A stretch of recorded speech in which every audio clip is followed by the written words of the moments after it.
妈出车祸死后，我浑浑噩噩。头七那天，他却回来说自己没死。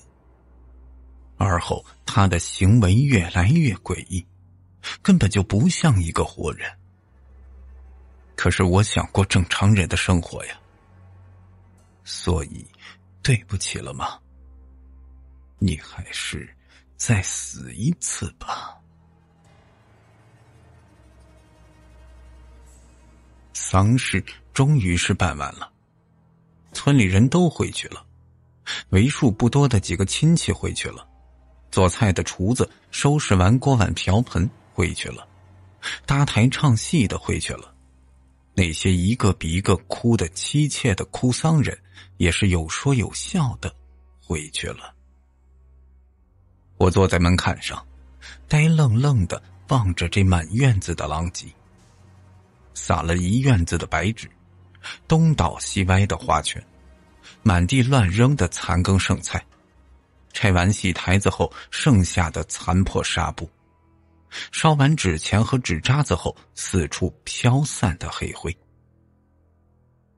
接下来该干什么呢？我愣怔地坐着，脑袋里是一片空白，没有任何的头绪。家里的活物都没了，就连唯一的羊也不见了，不知道是不是被人给偷了。羊圈里空荡荡的，已经没有妈妈来帮着我忙上忙下收拾打点一切了。妈已经没了。妈是怎么没的来着？我抱着头冥思苦想，脑袋里就像是有一团浆糊堵着，努力想了许久，这才稍微的疏通一点，把前几天的记忆给提溜出来。对了，是出车祸没的。农历7月初8，正好是鬼节的7天前，妈就陪着我去县城的一所高中报到。我高考发挥超常，考上一高，那可是一高啊！这一整个暑假，我妈脸上都挂着自豪的笑容，不管是沾上多少污泥和黑灰，都掩盖不住。生日那天，她割了整整1斤的牛肉，给我做了最喜欢的土豆炖肉，那滋味我现在都能回想起来。可是没想到在坐车回去的路上就出了车祸。被对面的车撞上的一瞬间，我还记得妈试图抱住我，可是她没能拽到，之后就是天旋地转，什么都看不清了，自然也记不清了。只记得醒来时看到的是卧在山谷里的车和满地横七竖八缺胳膊少腿的人。我跟着穿消防服的大人懵懵懂懂地上了车，缩在车的角落里被运往临镇，不久后又被送回自己的村子。回到家时，我就发现丧事已经开始。这肯定是妈那边的亲戚置办的，敲锣打鼓，哭天抢地，好不热闹。我却感觉自己和这场丧事似乎没有关系，有一种特别诡异的不合群的感觉，那叫做疏离感。不久前语文老师刚给我们复习过。没有人和我说话，同龄人、长辈、叔伯姨亲，个个都仿佛有意地回避着我。只有一个老的不行，像是只剩下一层枯皮的老太婆，用她昏黄浑浊的眼睛隔着人群盯着我看了半宿。我就坐在门槛上，沉默不语地看啊看，注视眼前仿佛和自己无关的人间悲欢。看累了，倒头就睡，睡醒了就坐起来继续看，直到曲终人散。该干点什么呢？我站起身，活动一下麻的不像是属于自己的腿。那么先收拾一下垃圾吧。我走到地上的一副花圈旁，盯着大大的垫子愣了几秒，正准备收拾，背后传来一声喊：七儿。我猛地转过头，就看见一个人提着旅行包站在院门口。这是我妈。月光当头照在她身上，把她的脸照得清清楚楚，一丝阴影都没有。我慢慢地瞪圆了眼睛，张大的嘴巴也忘了合拢。借着满月的光，我把那张熟悉的脸一寸一寸地看了个遍。那确实是我妈妈。她眉头间的皱纹，嘴角的吻，眼旁的痣，全部是一模一样。那我怎么可能会认错自己的母亲呢？妈，不是，妈，你怎么？我颤抖着转头看向摆在屋里的那副大棺材。这怎么回事啊？妈妈提着旅行包跨进院门，抹了把额头上的汗水，皱着眉毛看着院子。哎呦，这是给谁办丧事儿呢？多晦气啊！你家大姨不会以为我是死了吧？您不是？嘿呦，我那是被救护车救走了，在县医院里昏了几天。你不会也以为我死了吧？啊，我嗫嚅着，回想起这几天自己仿佛灵魂出窍、魂颠梦倒的样子，不由得逐渐回过神来。是啊，自己根本就没有仔细确认过妈的死讯，也从来没见过她的尸体。这根本就是场大乌龙嘛！那只是一口空棺材，她根本就没死。我心头涌上无尽的狂喜，眼里却是泪水横流，跑过去抱住妈妈，把头埋进无比熟悉的臂弯，放声的嚎哭起来。妈妈！被温暖的臂弯包围着，我迅速而且深沉的睡着了。再醒来时已经是公鸡报晓，看向东边的窗户，有细微的晨光照进来，远处的天空已经泛起鱼肚白，朝南的窗户上则映着火光。我连忙起身走过去一看，原来是妈妈在院子里烧东西。她把花圈、白布、挽联、供桌、没烧完的纸人纸钱之类的东西全堆在院心，一把火点着，全部付之一炬。熊熊的烈焰燎得几乎有2人多高，妈妈就站在火堆旁，一动不动地站着，被火照亮的脸上呈现出一种怪异的呆滞感。妈。由于她站得离火太近，我就忍不住喊了一声。妈妈听到喊声，慢慢地转过头看向我。她转头的动作就像抽走了门栓后被风缓缓吹开的门，脸上的呆滞神情也完全没有变。她就用那种陌生的呆滞表情看过来，仿佛完全根本就没有看到我，又或者我就是个陌生人。过了好几秒钟，才像是突然反应过来一样，在脸上堆起熟悉的笑容。哦，妻儿啊，醒了，睡好了吗？妈妈，那些东西，这些呀。他回头看看背后的火堆，把手里的一叠纸钱扔进去，尽是些晦气玩意儿，烧了好。我看向火堆的最中心，那里有一坨黑黢黢的东西，被2条已经烧成火炭的供桌给压着。我仔细地眯着眼看了看，就发现那是他昨晚回来时提着的旅行包。他仿佛注意到我的视线，主动地解释：里边都是些旧衣服、破毛毯之类的东西，烧就烧了。哦，那旅行包特别的耐火，烧了这么久也只是裂开一个小口子。我仔细地看过去，就发现从那裂口里戳出来一截被烧得焦黑的木框，那似乎是相框的一个角。我再想看时，妈又往火里扔了把纸，火烧得更旺了。一直烧到天完全亮时，她才灭掉火，用簸箕把灰烬残渣之类的东西铲进一个麻袋，背着就往后山的菜园子去了。我跟过去，站在土坎下面往上瞄，就发现他正在用锄头在挖着坑。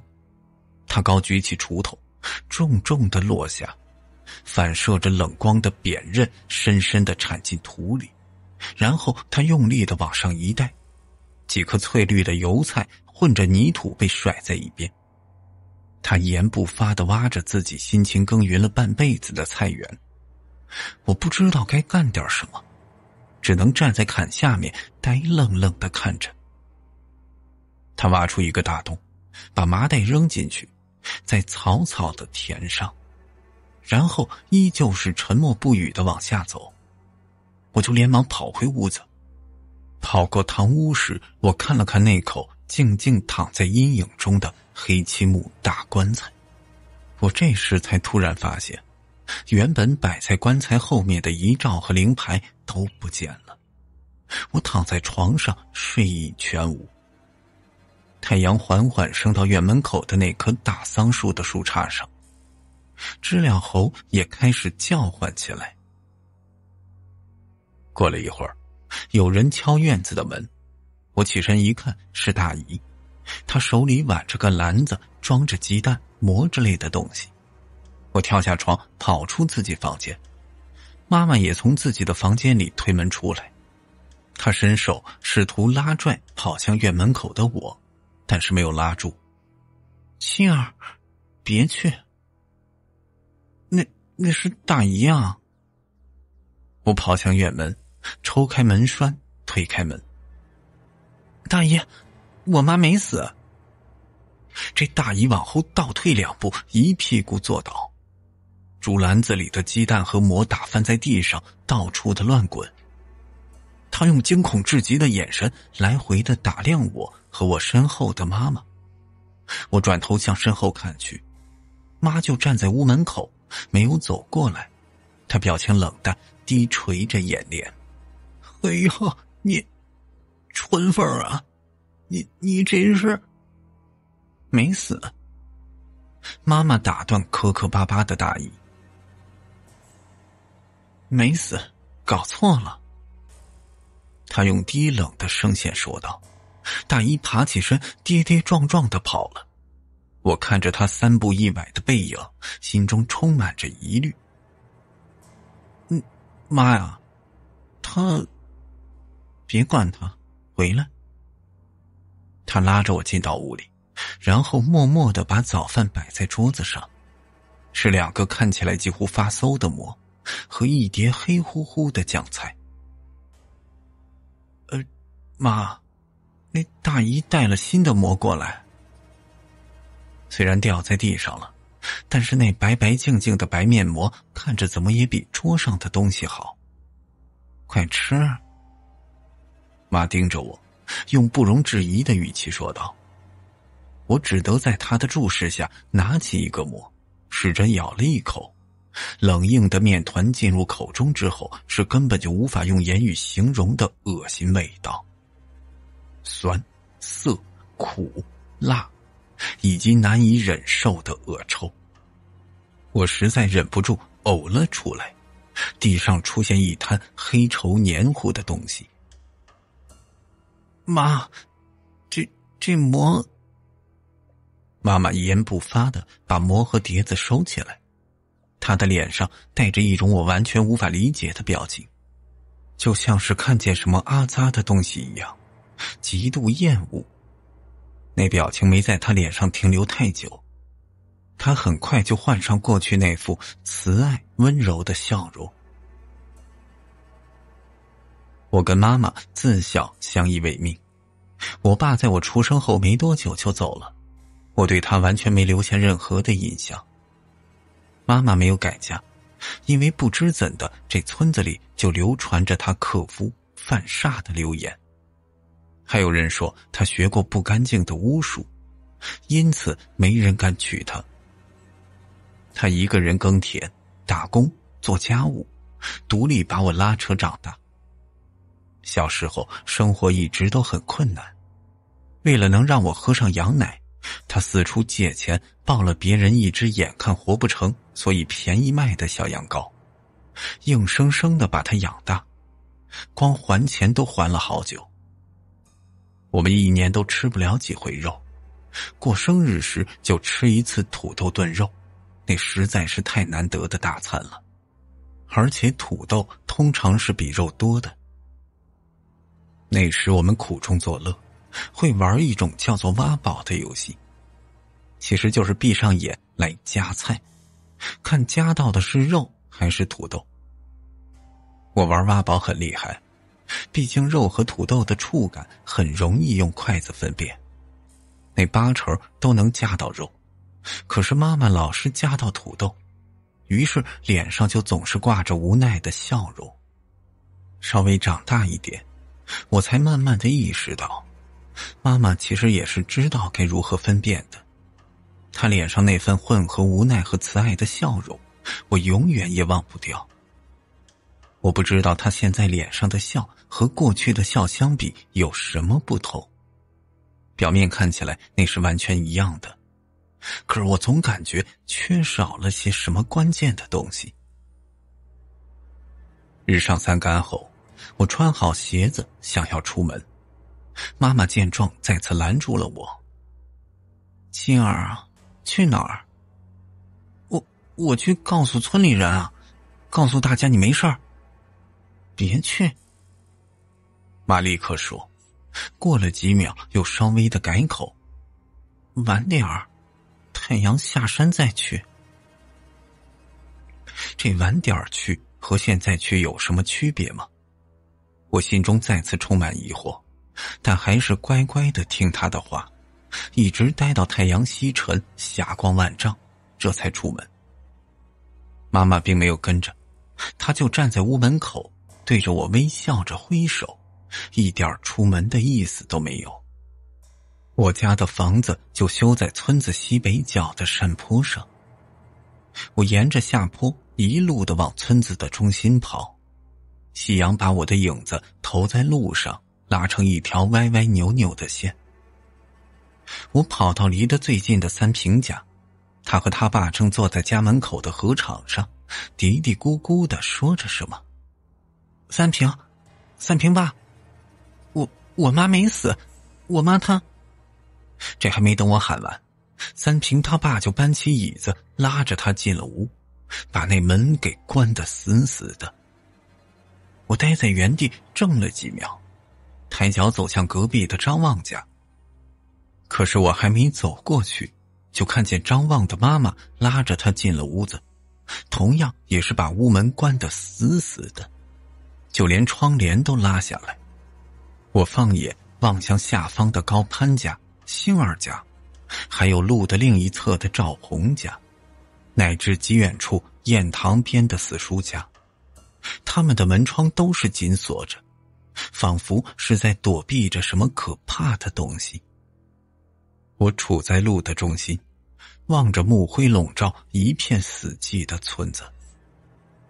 往常这时候明明是一天中最热闹的时刻，做饭的、串门的、吵架的、唠嗑的，赶集回社、牵牛进棚，一直会闹到8点档的电视剧开播，这才会渐渐安静下来。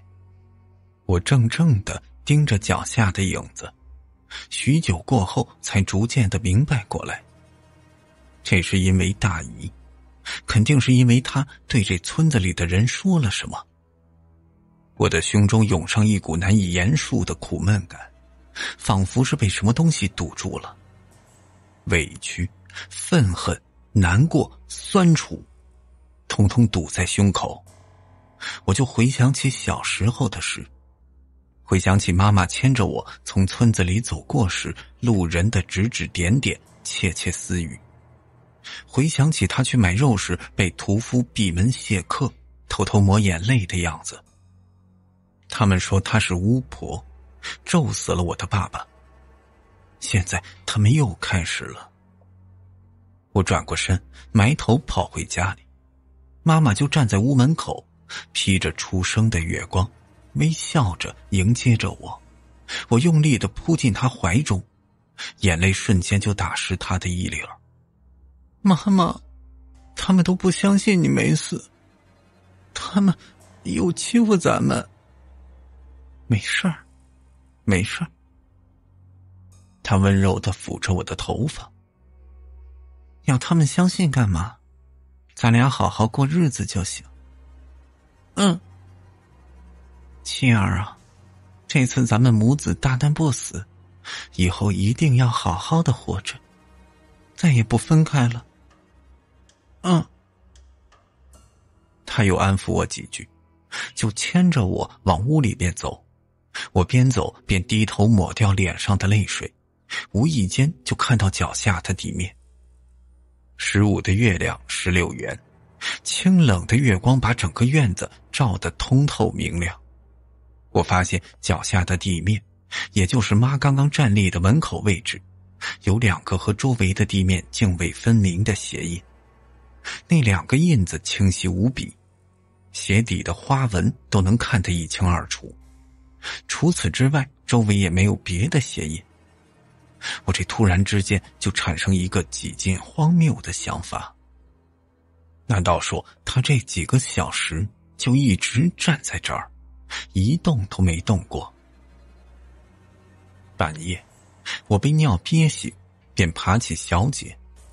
茅房在屋子的后面，我先走到堂屋，打开灯，然后推开后门，走向茅房。经过妈妈的房间时，突然从紧闭的窗户里听到细微的说话声。这是妈妈的声音，可是和平常的腔调不同，低沉、阴森、凝滞，仿佛还有些韵律，似乎是在念经或者念诗。黢黑的夜晚，我看不清窗户里的景象，却感觉那些念诵正是像蛇一样的慢慢缠紧我，再通过耳朵逐渐地钻进脑袋。我打了个寒颤，不知道是因为被尿憋的，还是因为那些阴冷的念诵声。摸到茅房，解决尿急之后，我走回堂屋，关上灯，快步朝自己的房间走去。经过衣柜时，我猛地停住脚步，缓缓转头看向嵌在老师衣柜上的那面穿衣镜。这屋子里一片的哑暗，只有从防盗铁门的镂空以及天窗上漏进来一点月光。借着这些微弱的光亮，我就看到镜子里的人。这镜子里没有我，镜子里站着一个披头散发、身体心长、歪歪扭扭的身影。他一刻不停地抽搐，微微颤抖着身体，丝丝的喘气，仿佛很冷又像是很痛的样子。我转身跑回电灯开关处，打开灯，回过头望去，镜子里的人变成我自己。我关上灯，镜子里就再次出现那个歪扭的黑影。我打开灯，镜子里的人又变回自己，关上灯，黑影再次出现。再打开灯，镜子里还是我，一股莫名的恐惧缠紧了我。那是什么？他是谁？我回望堂屋，漆木棺材静静地躺在角落里，散发着若有若无的气息。我看向镜子里的自己，同样莫名的好奇感也慢慢地缠上身。我想仔细地看清楚他，可是我又害怕他突然从镜子里扑出来。我扫了一眼堂屋，眼前一亮，走过去操起靠在墙上的一根竹竿，那是用来打桑葚的。抱着竹竿走到镜子前，把竿尖对准远处的电灯开关。我咽了咽口水，用力地点下去，回头看向镜子。镜子中只有抱着竹竿呆立在黑暗中的自己。我松了口气，正欲用竿尖点开灯，一转头却看见披头散发的黑影就站在我的身后。他从我的手中夺过竹竿，走过去打开灯。你在干嘛呢，希儿？鬼叫什么呢？是妈妈，穿着花布睡衣，头发散开的妈妈。快去睡觉吧，明天早点起来，我给你做好吃的。我只好乖乖的回房，躺在床上，可是心中的疑惑却完全没有减轻半分。如果镜子里的那个黑影是妈妈的话，那为什么当时镜子里只照出她，没照出我？为什么她在镜中的身形那么奇怪？为什么她要一边抽搐一边嘶嘶的喘气？为什么我当时在屋子里并没有看到她？她藏在哪儿？阴影中的黑漆木棺材在脑海中慢慢浮现，越变越大。我卷紧被褥，蜷紧身子。冷风从窗外呜呜地灌进房间，有节奏地挑动着布帘，似乎是有女人的压抑哭声裹在风中一起灌了进来，在房间里回荡着。我做了个可怕的梦，我梦见从窗户进来的不是哭声，而是一具腐烂的不成人形的尸体。他在房间里徘徊游荡，他爬上我的床，用千疮百孔、蛆虫死爬的腐烂口腔喊着：“妻儿！”我这尖叫着醒过来，看到的是妈妈僵硬的表情。她似乎是想表现出担忧，可是面部的肌肉却又被另一种更浓郁的情绪所阻隔。这么热，你怎么还卷着被子睡啊？他捂着鼻子说道，大概是被汗臭熏的吧。我出了一身的汗。我晚上冷。我低声说道，起身逃出房间，走在屋外洗脸刷牙。刷完牙，想照照嘴角有没有墨水，这才发现平时挂在外面砖头缝隙里的小镜子不见了。我走回堂屋，发现衣柜上的穿衣镜也被卸掉了。不止如此，就连妈妈平时用的梳妆台上也没看见那面椭圆的梳妆镜，就连防盗门上的镜面玻璃也不见踪影。我转头看向妈妈，这镜子放在家里不吉利，所以我都扔了。她冷冷地说道。为什么不吉利？这镜子不是辟邪的吗？我满腹的疑问，可是我不敢问呢，因为他脸上的表情是如此的不容置疑。自从他平安归来之后，我就发现他露出笑容的时间越来越少，他脸上的表情似乎正在逐渐的变得冷淡、僵硬，乃至呆滞。他拉着我走到厨房吃饭，盖着锅盖的大盆吸引了我，因为那个大盆平常都是用来盛大菜的，而且此时也正在缓缓地飘出肉香味。妈妈揭开锅，是满满的一锅土豆炖肉，而且肉比土豆要多得多。哇，妈妈，今天是什么节日啊？就当是咱们母子大难不死的庆祝日。妈妈微笑着说。我拿出碗，先给她盛了一碗，然后给自己舀了满满的一碗，大口大口地吃起来。不知道是因为妈妈的手艺好，还是因为昨天没怎么吃饭，或者是因为这肉实在是太香了，我狼吞虎咽，怎么都吃不饱。那肥美到几乎有些诡异的糜烂肉香充满着整个屋子，我沉浸其中，不停地进食。盛肉的空隙里，我抬头看向妈妈，她碗里的肉完全没动过，肉汤都在碗的边缘凝出了一圈的油。哎，妈，你怎么不吃啊？你吃点吧。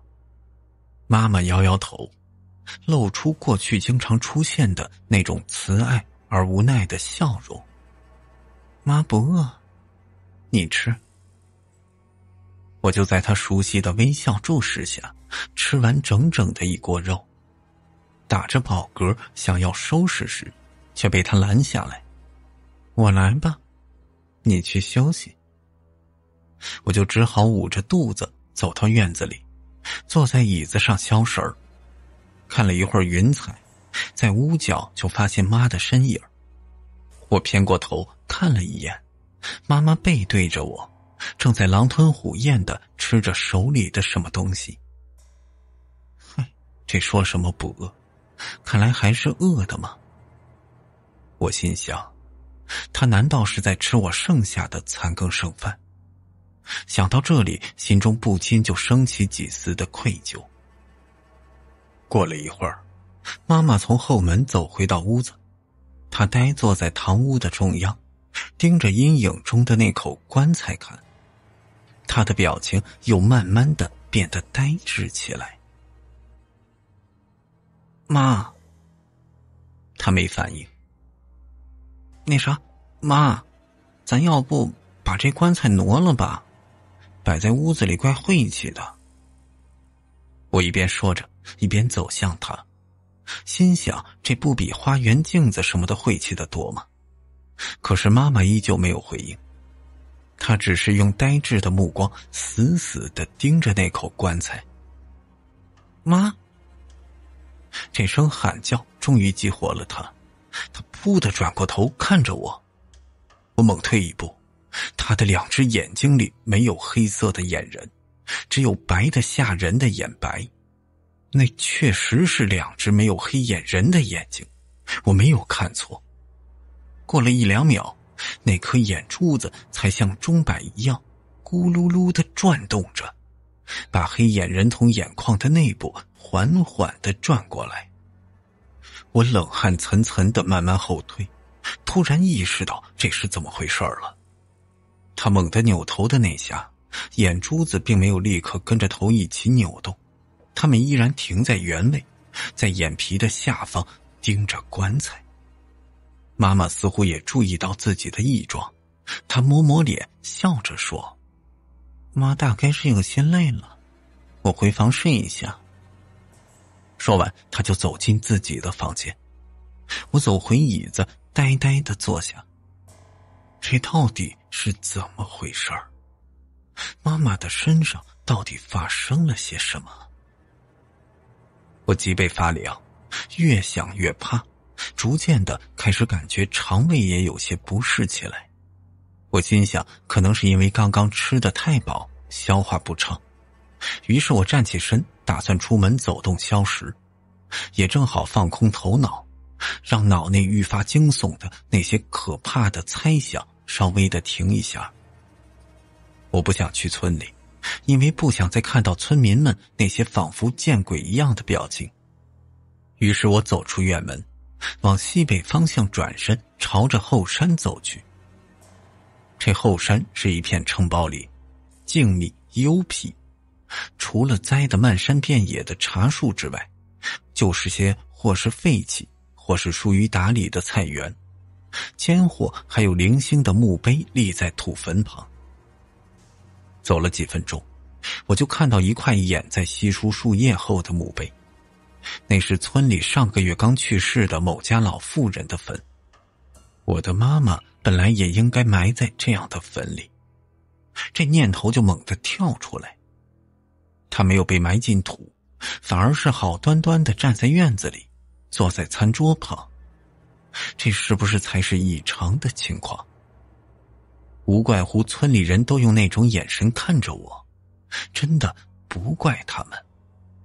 我扒开拦住道路与视线的错乱树枝，走到那座坟墓前，正打算拜上一拜，却突然发现坟包的另一侧探出来2条腿，那2条腿就搁在地上，干瘪瘦小。我的心猛地跳起来，我绕着坟包，牵动颤抖的腿，慢慢地走到那双腿的面前。那是一具高度腐败的尸体，不同于村子里常见的兽医样式，他的身上穿着诡异的白色衣服，旁边的地上还有一个挖出来的大洞，这明显就不是正常的坟墓。尸体四肢瘦小，肚子却是高高的肿胀鼓起，裸露在外的腐肉呈现出一种融化般的半液体状态，已经成为蛆虫的乐土。无数白胖的肥蛆在它烂成肉泥的颜面上爬行，在嘴巴、耳鼻等孔洞里快乐地爬进爬出，来回地穿行。他的大腿和肚子上有着明显的切割痕迹，腐烂的就跟果冻一样的肉被割走不少，创口断面还如颤着大量被一分为2的蛆虫的断肢。这显然是在死后被人挖出来割走的，在很接近的时间点，也许就是今天早上。这下我知道我早上吃的是什么了。我弯下腰，胃部以最剧烈的幅度疯狂的痉挛，将里面的东西翻江倒海的全挤出来。黑泥一般的粘稠污液在地面弥漫，里面似乎还有跳动的蛆虫，我几乎晕厥。我跑下山，跑回院子，用瓢舀起缸里的水，猛力地往嘴里灌，又呕吐了一轮之后，转身冲进屋里。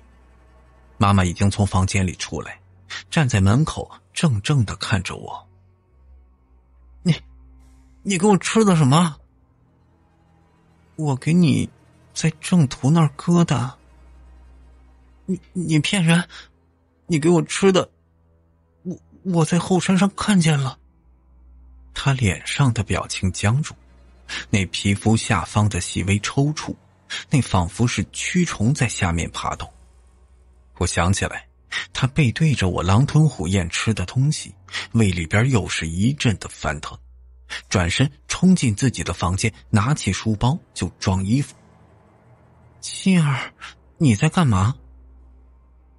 我妈就站在门口，用无比平静的声音问道：我要去学校，马上就开学了，我的课本和文具呢？烧了。背后传来拨动琴弦一样的冷淡声音。前一天就烧了。我慢慢地转过身，看向妈妈的脸，那是一张呆滞、吃鱼，仿佛神经已经坏死，看不出一丝生机的脸。妻儿啊，咱们母子俩好不容易大难不死，以后绝对不能再分开了。妈妈的黑眼仁微颤着压在眼角，用白生生的眼珠子盯着我。你哪儿也别去，你以后就永远和我待在一起。深夜，我从辗转反侧的浅睡中醒来，冷风依然从窗户的缺口呜呜地往里边灌，依然有仿佛在哭泣又仿佛在念诵的女声裹在风中飘进房间，在屋内四处徘徊。我抱紧被子缩在床上，鼓足勇气往窗户那边看，一个飘摇的黑影就贴在窗户上，摆动的布帘将他的脸半遮半掩。一阵阴风吹过，布帘被完全的挑起，我看清他的脸，死人一般的僵硬，活尸一般的无神，鱼翅失智的大张着，仿佛是三汪漆黑深潭的口和双眼。我把头埋进被子里，瑟瑟发抖的蜷紧身体。过了一会儿，探出半只眼睛往外边偷瞄。窗户上的黑影不见了，室内也不见其踪影，窗玻璃上还映着火光。我走下床，如履薄冰地走过去，看向窗外，发现妈妈站在熊熊燃烧的火焰旁。她又在烧东西。她一边往篝火里投着纸张、柴火之类的燃料，一边绕着火焰慢慢地行走。虽然是慢行，但是她的步伐并非随意散漫，而是踩着某种若有若无的鼓点。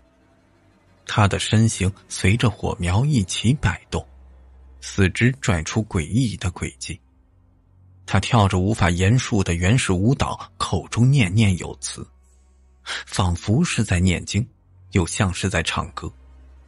我捂住嘴，弓着腰，趴在窗台下，仔细地分辨着她的唱诵。前行，阴路，阴界。她一边唱诵着，一边烧火而行，很快就走到靠近我房间窗户的位置。她仿佛看到躲在窗檐下的我，用一个诡秘的姿势把头缓慢地摆过来。她的头就像抽去门栓后被风缓缓吹开的门，脖子有如生锈的门轴，发出嘎吱嘎吱的声响。她的脸映照着飘摇的篝火，那脸上的表情。我跑回床，将自己紧紧地裹在被褥里，再也不敢向外看一眼。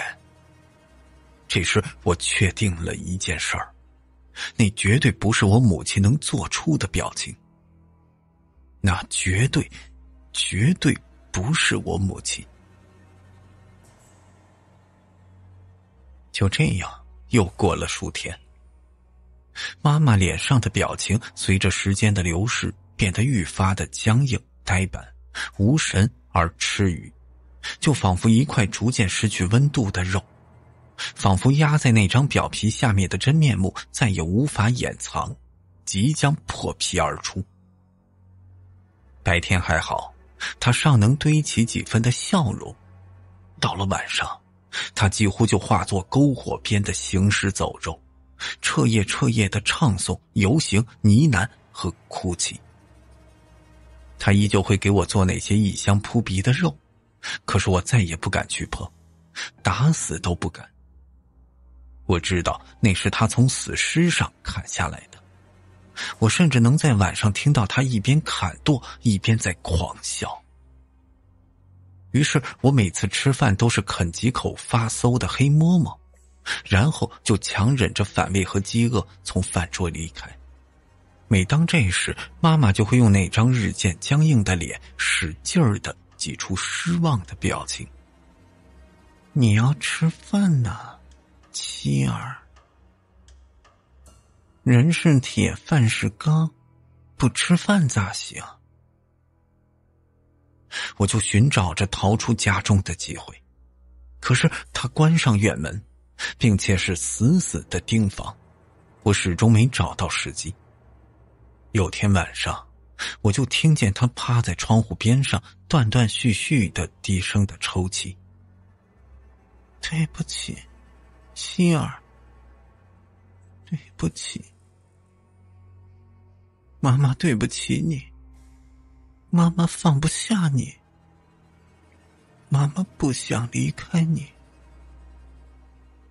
那悲悯的哭声几乎让我心中的不舍和不忍稍微的盖过恐惧。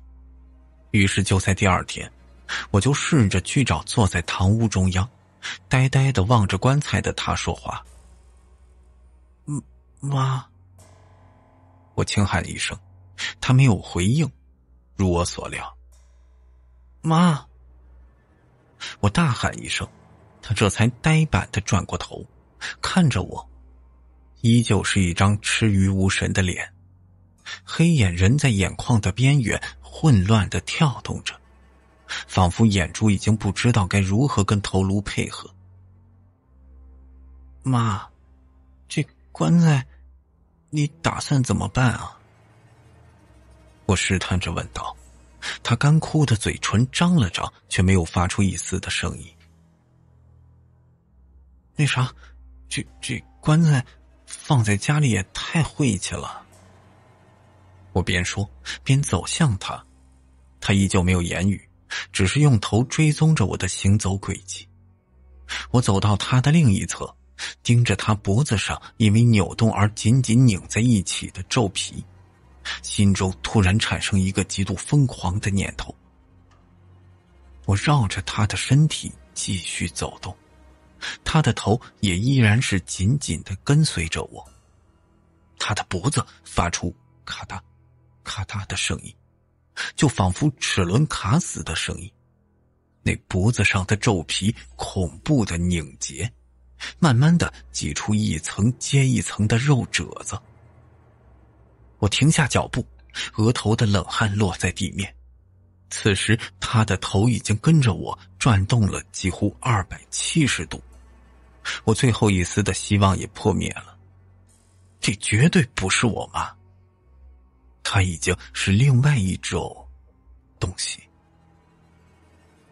我向后倒退，想要离开，但是他突然抱起，就那样以头部拧成麻花的姿态，伸出右手就想抓住我。放开我！我尖叫着扒开那只手，指甲在他苍白的手臂上划出5道血印子。当天下午，那只手臂就以极快的速度坏死，变成青黑和酱紫色。当晚我就听见他一边疯狂的砍剁，一边嘶声的狂笑。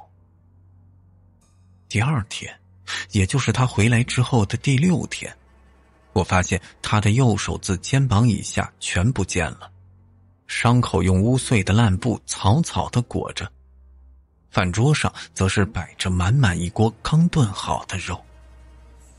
我自然是一口都没吃。那天晚上我就听见院门被打开的声音，趴在窗边一看，看见妈妈推开院门，正在摇摇晃晃地朝着门外走去，没过多久就消失在夜色中。我大喜过望，当即推开房门跑出院子。她大概认为我已经睡熟，所以安心地出门了吧。我原本打算就此连夜逃走，离这个恐怖的家越远越好，但是看了看被无尽的黑夜包裹着的群山峻岭，一时间我有点犹豫。就在此时，我就看到远处的妈妈缓缓走向后山的身影，一股难以抑制的诡异冲动控制我的双腿，我悄悄地跟过去，跟着她钻进树林。我远远地掉在那个鬼魅飘摇的身影后面，跟着他穿过茶林与一座座坟包。我以为他是又准备去挖谁的墓呢，可是并没有，他只是一路摇摇晃晃地前行，犹如被某种力量指引着一般。不知行走多久之后，我们钻进半山腰，进入山林的深处。这里已经不属于茶林，左右全是树人合抱的参天古树，月光被头顶的巨冠遮挡得严严实实，一丝一毫都透不进来。光源来自周围一些奇异的蕈类或者蕨类植物。借着光源，我转头看向四周，幽闭静谧的原始森林中，每棵古木下面都站着赤身裸体的青黑色人影，他们都有着吃鱼无神的面部，身体的腐烂程度也各不相同。不知为何，我竟然没有感觉到恐惧。我看向前方的妈妈，她走进了一间被蕨叶遮掩的小茅庵，茅庵亮起烛光，有交谈的声音响起。我就躲在灌木里，一直等到交谈完毕，灯光熄灭，妈妈从茅屋里出来，摇摇晃晃地朝着山下走去。我这才钻出来，推开竹门，走进茅庵。烛光重新亮起来，在屋子深处的草席上坐着一个老态龙钟、眼珠子昏黄的老婆婆。我见过她，就是葬礼时那个盯着我看了很久的老婆婆。她用浑浊的眼珠朝着我看了一眼，干瘪的嘴慢慢的豁开，露出一个无牙的可怕的笑。她的头是如此的怪异，硕大而扁平，几乎呈三角状，眼睛也因为头颅的古怪结构几乎分裂在脸的两侧，给人一种爬行动物的错觉。小鬼儿啊，小小的鬼王子啊，你来我这儿又是为了干啥呢？我妈来你这儿干什么？到底发生了什么事儿？老婆婆闻言就死盯着我看了几秒，随即沙哑的嘶声大笑，那声音就像是蛇在吐信子。原来那是你妈呀！哦，原来就是你呀！你还不知道发生了什么吗？是回魂儿，回魂儿了。回魂？他张开嘴，用半蛇半人的沙哑嗓音嘶嘶地念诵：前行复前行，指路往前行，石门12侧，阴路12道，阴界北方立，阴路南方开。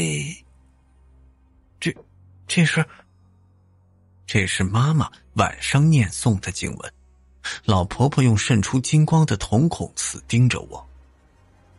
这个呀，这叫指路经，是关于送死人阴魂归去返回祖地的经文。你看那屋外的死尸，你可看着了？那就是死后没人给他们唱经儿，不知道该何处去的可怜娃娃。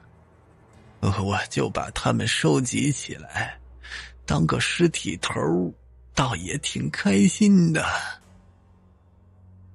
不过呀，这反过来，假如有活人不希望生人死，在死人去世的第7个晚上，站在屋外边，让死人给见着了，这死人就会停留下来，留在活人身边，这叫头七反家儿。你晓得不？你是汉人，肯定是知道的。我这突然明白了，那天晚上，那晚的我不希望妈妈死去，一直坐在屋子外边，让她的阴魂看见了我。这样一来呀，这指路经儿就变成指引死人留在活人身边的经了。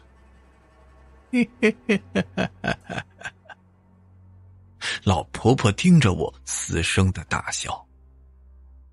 死人不知道自己已死，就停留在这半阴半阳的境界儿。可是死人又不能进阳时，因此需取阴时，取腐肉、烂根、虫蛆等阴煞之物食之，方可吊着这一尸半命。原来如此，妈妈做的那些肉，她狼吞虎咽吃的东西，难道她不知道自己已经死了？是因为我的不舍才把她留在阳间。那婆婆，要是一直这么下去，会怎样？会怎样？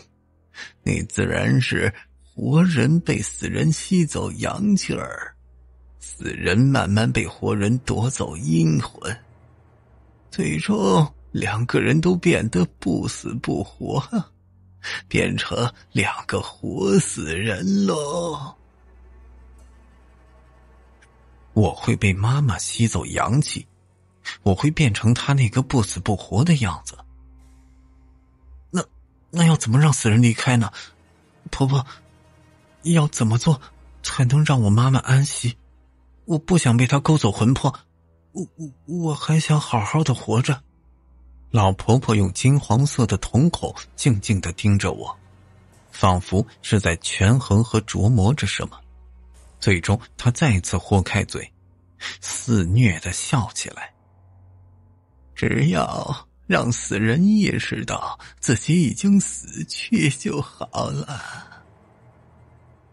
他露出这晚最讥讽最丑陋的笑容，继续说道，这死人不知道自己死了，所以只要让他知道自己已经死去，让他看到能够证明他已经死掉的东西，就万事大吉了。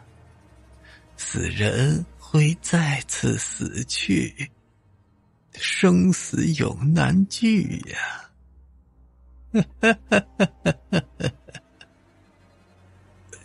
谢谢婆婆。我在她震耳欲聋的笑声中捂着耳朵退出茅庵，森林中的尸体们也齐齐地对着我张开黑洞般的大嘴，发出蝇虫飞舞的无声大笑。我加快脚步往山下跑去，我确定了自己该做的事，我要弥补自己犯下的过错，我要重新杀死妈妈。我跑出原始森林，回到茶林，刚没走几步，我就听到下方传来凄厉的嘶嚎。七儿，你在哪儿？你快回来！呼啸的风裹挟着钻心刮骨的嘶嚎，在山谷与密林间响彻回荡。那嚎叫声逐渐的奇变，变得越来越像是野兽的尖啸。发出这种声音的野兽又会是怎样一副形状呢？我已经不敢细想。我看向山下的村庄里，点起一盏接着一盏的灯火。那是妈的叫声把村里的人给惊醒了。我不敢拖延，赶紧拔脚就往山下跑去。妈的尖笑和嚎叫声集中在家附近的林子，我不敢走那边，于是走到另一条小道，绕到山脚下的村子。此时村中灯火通明，却没有人敢走出屋子，只能看到大人们操着农具和厨具，守在门边或者窗边的身影。我跑到高攀家的后面，看到坐在后院里的高攀和他弟弟。他是我从小到大的玩伴。我走到平常喊他出去玩的那个墙院的裂隙，小声地对高攀喊道：高攀。高攀转过身子，看到我，立刻脸上流露出无尽的惊恐，抱紧他的弟弟。不是，高攀，我妈疯了，她不是活人，她本来不该活过来，都怪我，是我把她从阴间招回来了。你就让大人们赶紧去请道士，请神婆，把我妈给治。嘿，你快走吧，犊子！高攀打断我的话，他用颤抖的眼睛盯着我。你不该来这里的，你赶紧走，不然我叫了。他脸上的深深惧意让我不禁地感到一阵的眩晕。我猛地意识到，这村民的恐惧不仅仅是针对我妈，也针对着把她招回来的我。那天傍晚不就已经知道了吗？我离开高攀家，跑进小道，一路跌跌撞撞地跑向自个儿家。这没法指望村里人了，我只能靠着自己的力量把妈妈送回去。离家越近，嘶嚎与尖笑声也就听得越清楚。幸运的是，声音是从稍微靠上的地方传来，也就是说，妈妈还在后山的林子里寻找我。我可以趁机跑回屋子，找到能够证明她已经死掉的东西，把她送回她该去的地方。我在尖笑声的掩护下跑进家中，不敢开灯，只能在几近黢黑的堂屋中摸索。还好自家的屋子够熟悉，我很快就摸到那口躺在角落里的漆木棺材。我奋力地推开棺材，不出所料，这棺材里边什么都没有，但是在棺材底部的木板上，有一片黑乎乎的，似乎是被液体浸湿过的痕迹。那痕迹里甚至有些零星的干枯黑蛆，这是尸水，也就是说肯定是有尸体在里面躺过。如果让妈妈看到这个，她会明白过来吗？可是关键是如何让她……妻儿！这时背后传来喊声，我转过身，口鼻流血、长发散张的妈妈就站在身后。她已经是3分死人7分像鬼，极限圆张的口和眼就和那片森林里的诗人一模一样。她伸出左手捏住我，就把我往棺材里按。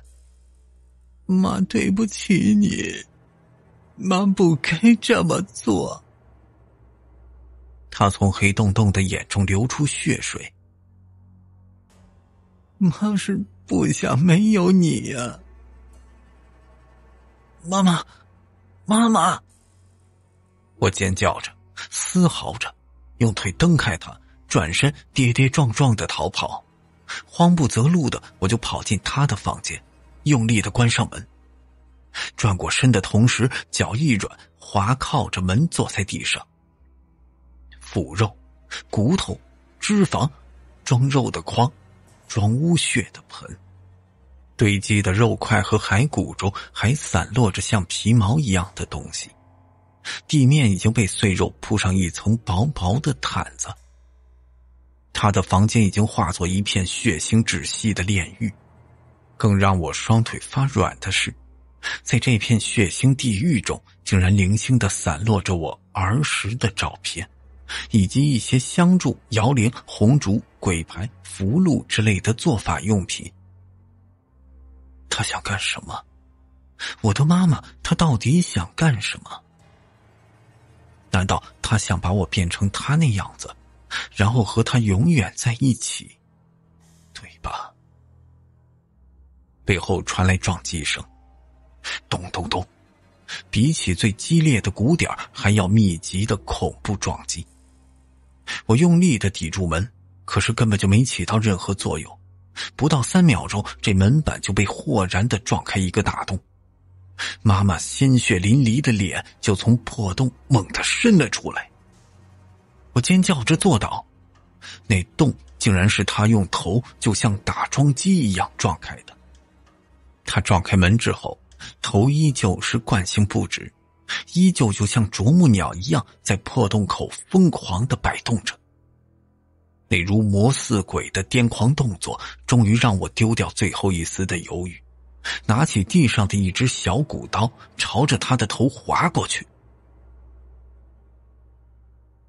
他哀嚎着，捂住一只眼睛向后翻倒。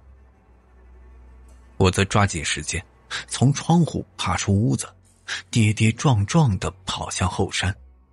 我看了眼菜园，猛地恍然大悟。我想起来了，想起能够证明他已死的东西在哪儿。在他第一天挖开的那个大坑里，他能够证明自己已经死去的东西，遗照、灵牌、挽联、悼词等等，全部装进那个旅行包，投入火中了，然后把烧剩下的残渣都埋在后山的菜园子。这就是为什么我前几天遍寻家中也没能找到遗照和牌位的原因。那个旅行包特别的耐烧，里面一定还残存着能证明他已死的东西。我只要挖开那个坑，把残渣挖出来。我推开菜园的门，一步步走向菜圃中心的那个大坑。我一定要送他走。我很爱我的妈妈，很爱他。我好怀念他给我做的土豆炖肉，我好怀念他慈爱的笑容，温暖的臂弯。血水混合着眼泪从我的脸上滑落。可是他已经死了，死人是不可以再复生的，只是短暂的回魂。而我还想活着，我想要去县城念书，我想度过完整的人生。对不起，妈妈。我跑到大坑边，操起扔在旁边的锄头，奋力的挖掘。挖了没多久，这锄头咣当一声，就像碰到什么硬物。我用手扒开土，草草一看，原来是穿衣镜。他把能照出死人真容的镜子也埋在这里。我把镜子扔在一边，继续用力的锄挖。妈妈的身影已经出现在下方，正在沿着坡坎向上快速的爬动。我奋力地挖出那个蛇皮袋子，把灰烬和残渣全部抖出来，拼命地在里边翻找。妻儿，不要去找。这时已经翻进菜园的妈妈看见了，立刻尖声的嘶嚎。她的尖声嘶嚎中掺杂着哀求。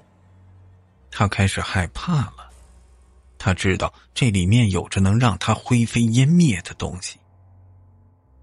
我摸到一个硬硬的角，那是相框，遗照的相框。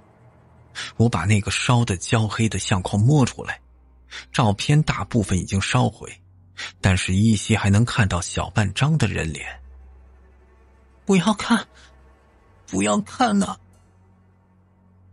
我背对着月光，那人脸的真容被我自己的背给挡着，我看不太清楚，但是背后的妈妈肯定能看得清。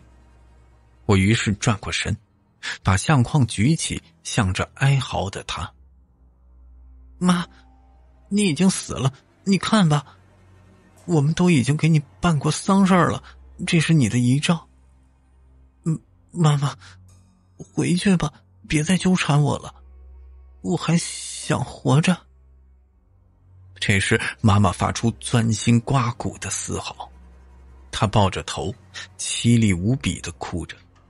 可是她并没有以任何的形式消失，没有化成灰，也没有散作烟。妻儿啊！在月光的映照下，就连她的脸也恢复成原状，那是一张伤痕累累、伤心欲绝的母亲的脸。不要看相框，不要去看。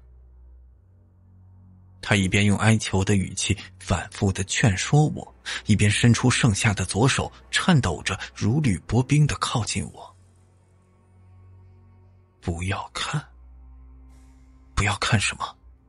我心中的恐慌和仓皇逐渐被莫名诡异的好奇心所代替。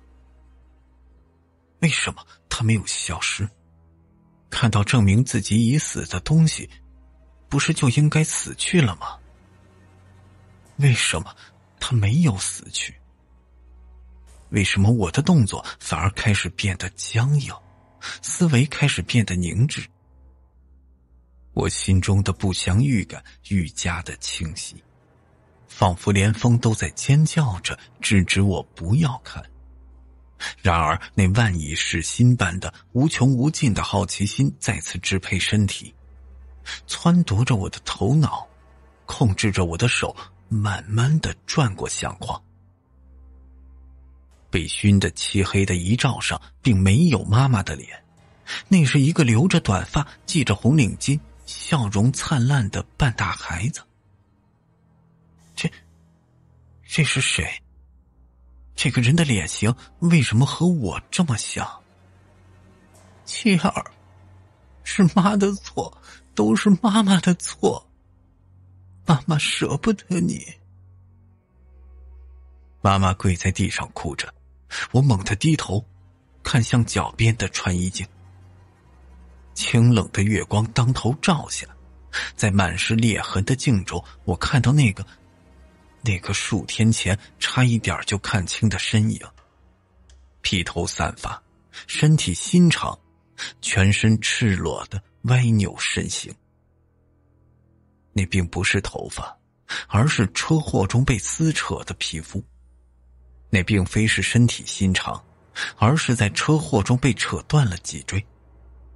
那歪曲的身形是车祸中被绞烂的身体。我张开颤抖的嘴，那个身影也张开黑洞般的嘴。污秽不堪的血从我俩口中一起流出来，汇合在镜面上。我发出嘶哑的苦笑，我终于反应过来了，终于恍悟了这一切。这数天来一直被我用悲伤和恐惧包裹起来的神秘疑点，为什么我回到家时丧事已经开始？为什么丧事上大家对我视而不见，没有一个人肯搭理我？为什么妈妈要烧掉那只包里的东西？为什么她会在深夜咏唱让死者回家的指路经？为什么村里的人都充满恐惧地看着我？为什么大姨看到我会直接跌坐在地？为什么妈妈要用腐肉做菜？为什么我还吃得那么津津有味？那具穿白衣服的尸体，是家里养了好几年都舍不得卖的羊啊！老婆婆的话在我耳边飘渺地回荡，她叫我小鬼。我伸出像灰一样慢慢消散的手指，伸向嚎啕大哭的妈妈。是我，